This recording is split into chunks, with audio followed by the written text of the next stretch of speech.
Everyone, good morning, welcome back to my new blog. তো অনেক দিন পর তোমাদের সঙ্গে একটা ভিডিও শেয়ার করছি। আর মাঝখানে একদিন গ্যাপ পড়ে গেছিলো জানি আমি, বাট শর্টস তুমি শেয়ার করছিলাম আমি তোমাদের সঙ্গে।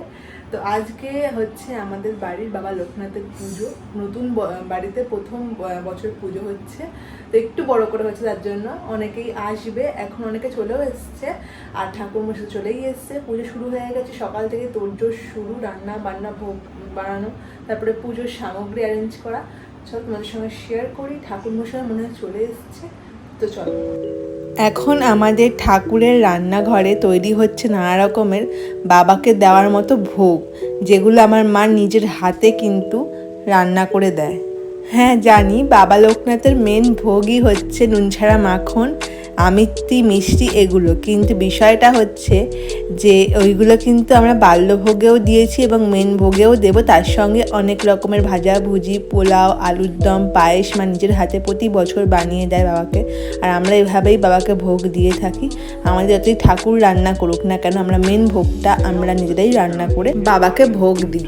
এই দেখো আমাদের ঠাকুরের আসনে একদম মধ্যমণি হয়ে বাবা কি সুন্দর বসে আছে। আর কি সুন্দর না লাগলো সেইদিনকারে, সবাই এসেছিল, তারা সবাই বলছিল যে তোমাদের বাবা লোকনাথকে কি সুন্দর লাগছে। এখন আমার বৌদি ফল প্রসাদ কাটছে আর মা ওদিকে ভোগ করছে। মা এখন গেছে শাড়ি পরতে, লাস্ট মোমেন্টে আমি লুচিগুলো ভাজছি, কারণ কি এগুলোও ভোগে যাবে। আমাকে টুকটাক কাজগুলোই করার দায়িত্ব দেওয়া হয়েছিল, মেন দায়িত্ব মা আর বৌদি পালন করে। এরপরে আমরা লুচিগুলো তো ভাজা হয়ে গেছে, এবারে ঠাকুর মশাই এসে গেছে, পুজোতে বসেও পড়েছে এবং আমিও অঞ্জলি দেব। আমি সকাল থেকেই অঞ্জলি দেওয়ার জন্য না খেয়ে আছি। এই যে আমাদের ঠাকুর মশাই চলে এসছে।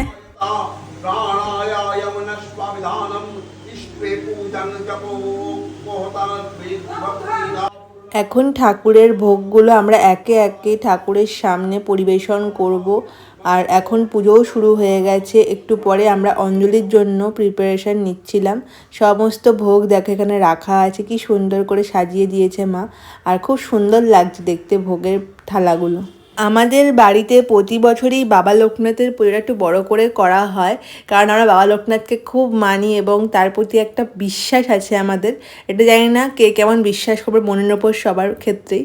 আমি তো বিশেষ করে খুব মানি বাবা লোকনাথকে, আমার বাড়িতেও সবাই খুব মানি। আমার দিদা এই পুজোটা করতো, তার একটা মন্দিরও ছিল, সে এখন বর্তমানে আর নেই। সেই পুজোটার মা কন্টিনিউ করছে এখন, আর আমিও ভবিষ্যতে কন্টিনিউ করবো। কারণ আমার বাবা লোকনাথের প্রতি একটা খুবই ভরসা, বিশ্বাস যাই বলো একটা আছে। তার জন্যই বাবা লোকনাথকে আমার মনের সব কামনা বাসনা বলি এবং বাবা লোকনাথের ইচ্ছায় সেগুলো পূর্ণও হয়। এখন সবাই চলে এসে বসে পড়েছে যারা অঞ্জলি দেবে। তো এখন অঞ্জলি দেওয়ার জন্যই আমরা রেডি হচ্ছি। আরও কিছু লোক বাকি আছে যারা একটু পরে হয়তো দেবে অঞ্জলি। আর আমাদের এই পুজোটা ঠিক 11টার মধ্যে শেষ করতে হবে, কারণ কি বাবা লোকনাথ দেহ রেখেছিলেন 11টার মধ্যে। তো এটা নিয়মই মধ্যে পড়ে, তো আমরা ওটাকে মেনটেন করার চেষ্টা করি। 11টার মধ্যে আমরা পুজোটা শেষ করার চেষ্টা করি। এরপরে হোমও বাকি আছে।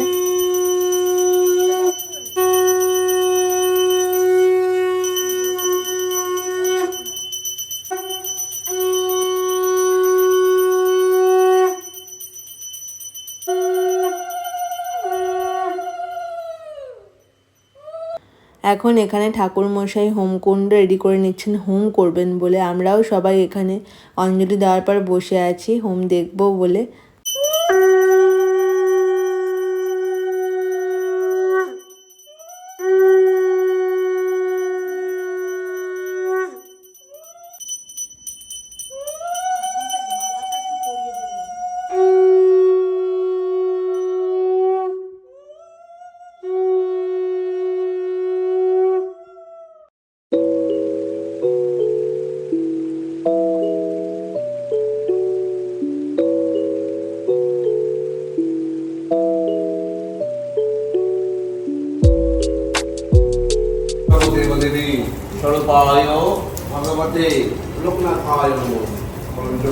এখন আমাদের পুজো পুরো কমপ্লিট। 11:10 মধ্যেই সব শেষ হয়ে গেছে। সবাই প্রণাম করছে, এখন সবাইকে এবারে প্রসাদ দেবো আমরা। তার আগে আমরা যেহেতু সকাল থেকেই উপোস করে আছি, সেহেতু উপোস ভাঙার জন্য নিচে চলে এলাম আম পোড়া শরবত খাওয়া বলে। আমাদের যে ক্যাটারারকে রান্নার দায়িত্ব দেওয়া হয়েছে তারাই এটার ব্যবস্থা করে দিয়েছিল আমাদেরকে। আর এখানে সমস্ত লোকরাও এসে যাতে গরমে একটু আম পোড়া শরবত খেয়ে শান্তি পায় তার জন্য। আর এখন দেখো আমার বৌদি চাল কলাটা মাখছে। ও কিন্তু চাল কলা তারপর দধিকর্মা খুব সুন্দর করে মাখে আর খুব টেস্টফুল হয়। এখন দেখো আমরা প্রত্যেকটা প্লেটে সব প্রসাদগুলো ভাগাভাগি করে দিচ্ছি, এতে সবাইকে আমরা সার্ভ করব। অনেক লোক চলে এসেছে, এখন মোটামুটি দুপুরে আরও লোক আসবে, তাই সবার জন্য আমরা প্রসাদ রেডি করছি। এখন চলো তোমাদের সঙ্গে শেয়ার করি বাড়ির পিছন দিকে রান্না হচ্ছিল আমাদের সবার জন্য। সেখানে গিয়ে দেখি সব রান্না ওদের কমপ্লিট, শুধু বেগুনি আর কচুরি কটাই ভাজাচ্ছিল গরম গরম। তো এখানে দেখো সব সার্ভও হয়ে গেছে আর মোটামুটি লোক এলো বলে সবাই। দুপুরবেলা তো হয়েই গেছে, তোমাদের সঙ্গে শেয়ার করবো কী কী রান্না হয়েছে আজকের। তো দেখে নাও এখানে সব সিটগুলো এখন খালি আছে, একটু পরেই সব লোকজন চলে আসবে। ছাদে আমাদের অ্যারেঞ্জমেন্ট করা হয়েছিল খাবার দাবারের, এই দেখো সবাই চলে এসছে। এখন সবাই খাচ্ছে আর দেখতে পাচ্ছ চারদিকে কতগুলো গাছ।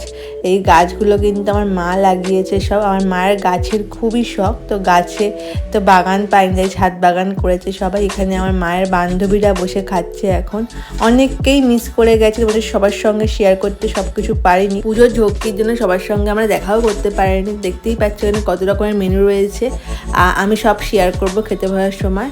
আর এখানে এখন লাস্ট ব্যাচ বসবে, 3টে বাজে, তখন আমরা খেতে বসেছি। এই দেখো আমার সামনে সব আমার হবু শাশুড়ি মা, আমার হবু ননদ, আমার নিজের বৌদি, মা সবাই বসে আছে। আর আমাদের পিছনের সিটে বসেছে কে বলতো, আমার বৌদির একটা ভাই, সে এবং আমার হবু শ্বশুরমশাই এবং আমার বাবাও বসবে। আর আমরা এখানে শুরু করেছি খেতে রাধা বল্লভী আর কাশ্মীরি আলুর দম। দেখো এখানে আমরা লাস্ট দুটো টেবিলই বসেছি, কারণ কি সবার খাওয়া হয়ে গেছে, এবার খুব খিদেও পেয়েছে আমাদের। তারপরে ছিল বাসন্তী পোলাও, ধোকার ডালনা, বেগুনি, পনির, আর লাস্ট পাতে ছিল আমের চাটনি, পায়েস আর রসগোল্লা, যেটা আমি তোমাদের সঙ্গে শেয়ার করতে অবশ্যই ভুলে গেছি।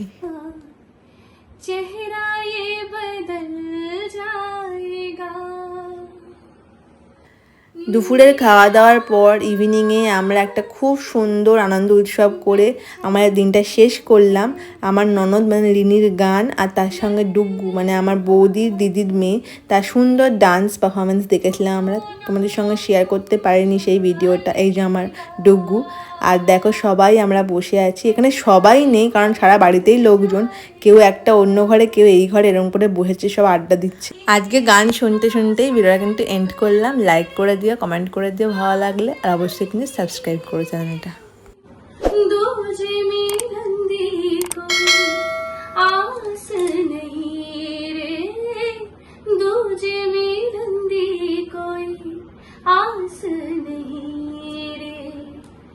उस पे ये सामने आया मेरी जान आग लगाई, लंबी जुदाई 4 दिनों का प्यार और बड़ी लंबी जुदाई, लंबी जुदाई। Thank you.